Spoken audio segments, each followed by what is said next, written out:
Hey guys, this is Pooja and welcome to another new vlog of my channel. তো তোমরা দেখতেই পাচ্ছো আমি রেডি হয়ে গেছি আর আজকে আমরা টোটোতে উঠে পড়েছি। যাওয়ার সময় আমরা এতজন থাকলেও আসার সময় কিন্তু আমরা এতজন থাকবো না, কেননা পায়েল যাবে কোয়ার্টারে, সেই জন্য আমরা যাচ্ছি তাকে ট্রেনে তুলে দেওয়ার জন্য।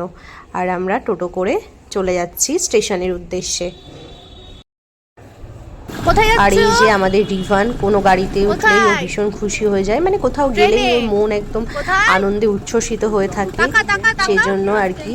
আর এখন যেহেতু একটু শীতকালই আছে তাই ও ঢাকা দিয়ে আছে। ফাইনালি আমরা চলে এসেছি স্টেশনে। আর এই যে সবার হাতে একটা বড় বড় ব্যাগ, আর পায়েল কোলে রিভানকে নিয়ে আছে। টিকিট কাটা হয়ে গেছে, আমরা এখন ওয়েট করছি ট্রেনের জন্য। এই যে রিভান ঘুমিয়েও পড়েছে। এরপর আমরা কিছু পিকচার ক্লিক করলাম, কিছু ভিডিওস বানিয়ে নিলাম। এই যে ফাইনালি আমরা উঠে গেছি ট্রেনে, সবাই সিটও পেয়ে গেছি। রিভান কোলে বসছে না, তো ও আলাদা করে বসে আছে। ও প্রথমবার ট্রেনে উঠলো, সেই জন্য বাইরেটা দেখতে দেখতে বেশ ভালোই মজা করে যাচ্ছে। আমাদের ট্রেনটা অনেকটা লেট করেছিল, অনেকটা দাঁড়িয়েছিল। আমাদের আবার ব্যান্ডেল থেকে ট্রেন আছে, তো আমরা ভীষণ টেনশন করছিলাম। অ্যান্ড ফাইনালি আমরা চলে এসেছি ব্যান্ডেল জাংশনে। আর এখান থেকে আমাদের ট্রেনটাও অ্যানাউন্স করে দিয়েছে, তাই জন্য আমরা সবাই রেডি হয়ে চলে গেলাম। এই যে মায়ের চোখটা এখনই ছলছল করছে, পায়েল আর রিভান চলে যাবে বলে।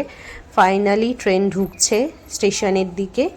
ওদের সিটটা পিছনের দিকেই ছিল, অ্যাকচুয়ালি কোন বগিতে ছিল এখন আমার আর মনে পড়ছে না। তো সবাই রেডি হয়ে গেছে ব্যাগ ট্যাগ নিয়ে, রিভানও রেডি, আমরাও রেডি ওদেরকে তুলে দেওয়ার জন্য। যাই হোক, আমি এখনও ভিডিও করে যাচ্ছি, কিন্তু ওদিকে মায়ের খুব দুঃখ হচ্ছে।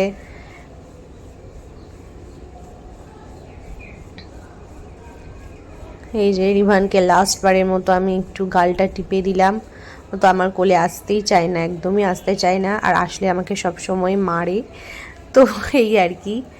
এসি পেরিয়ে গেল B1। তো আমরা ওয়েট করছি এখনও। এই যে ট্রেন দাঁড়িয়ে গেছে আর মা ব্যাগ তুলে দিচ্ছে। পায়েল কাঁদতে শুরু করে দিয়েছে, রিভান আমাদেরকে আসার জন্য বলছে, মাও কাঁদতে শুরু করে দিয়েছে। যাই হোক, এই ভিডিওটা অনেক দিন আগেকার, আমি আজকে এডিট করলাম।